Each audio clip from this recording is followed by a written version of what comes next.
Hello, I'm Laura Clark. This is my audience. It's my husband Dave and my son Bakari. And this is my speech. Bonheur. The professor handed me a slip of paper, and that was all that was written on it, was the name Bonheur. And I had just gotten off a small plane in the small city in the south of France called Pau. We'd come from Paris, I'd come from New York City, all the way over down to Pau, which is at the base of the Pyrenees.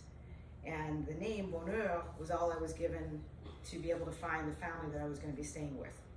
That's when the adventure began.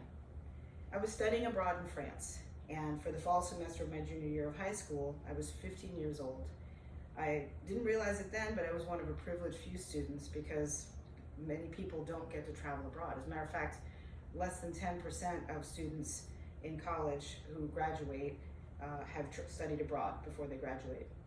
Now, it was only for one semester, but the impact was far-reaching for me in terms of life skills, like learning how to adapt to a new environment, navigating the cities that I lived in, and of course, the language skills that I acquired while I was there. Because when I first got there, I was speaking French conversationally, and by the time that I left, I was fluent. After having the experience personally, I realized the impact and the importance of study abroad for students. And after explaining the positive impacts that study abroad has on people, specifically for me, the host country, and also how America needs its next generations of workers to be globally educated, I hope that you'll decide to pursue study abroad. America needs its college students to study abroad. The world is becoming smaller because of technological advances, and America needs to not only be equipped to work with other Americans, but with teams worldwide. And even within America, not everyone started here, so being able to adapt to other cultures is a key asset, in addition to being able to speak another language. According to Statista, the site that compiles and verifies data from multiple sources, English is the most broadly spoken language with 1.5 billion speakers of English, followed by Mandarin Chinese, 1.1 billion. But according to a Tufts University study, only about 10% of Americans speak another language proficiently, while 65% of Europeans speak a language other than their native tongue. The US government and Congress recognize the need for global education, and so they actually put forward a bill, the Senator Paul Simon Study Abroad Program Act of 2023, that supports study abroad for students, and it basically hopes to assure that 1 million students study abroad each year.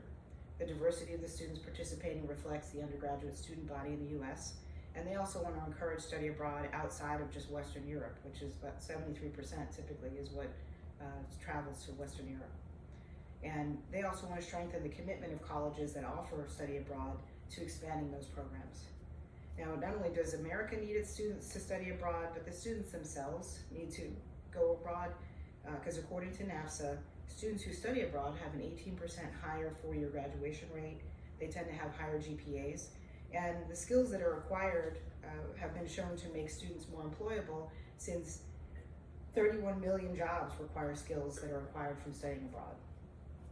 Lastly, even if a student doesn't ultimately work in international affairs or trade or another position that requires direct exposure to other cultures, it's beneficial just being able to relate to people of divergent backgrounds and ethnicities, regardless of the line of work that you ultimately choose. Now, studying abroad is not as difficult as you might think. I mean, a lot of people think it's super difficult or expensive, but many schools offer a lot of programs, like Eckerd College across the bay. They offer more than 300 study abroad programs, short-term opportunities like for winter break or spring break, semester-long opportunities. So there's a lot of different ways that people can explore.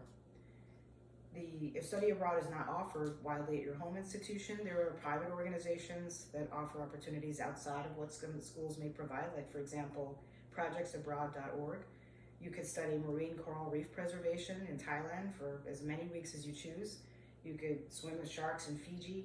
You can gain some necessary experience for your career while exploring in another country.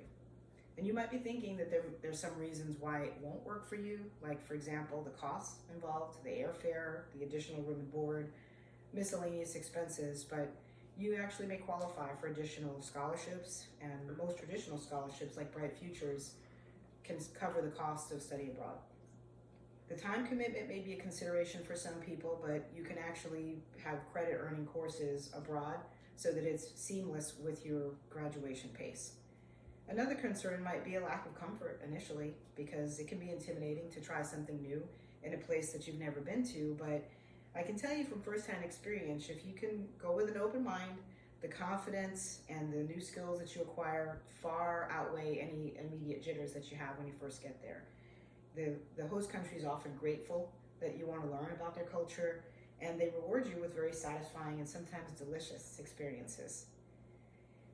And you can picture yourself on a beautiful beach, watching a gorgeous sunset after you spent some time helping sea turtles with their hatchlings successfully nest. Or imagine taking a hike on Mount Takao in Japan after you've taught some students English. Or maybe a bike ride at the base of the Pyrenees after studying art at a local museum. All these experiences could happen. They are much closer than you actually think.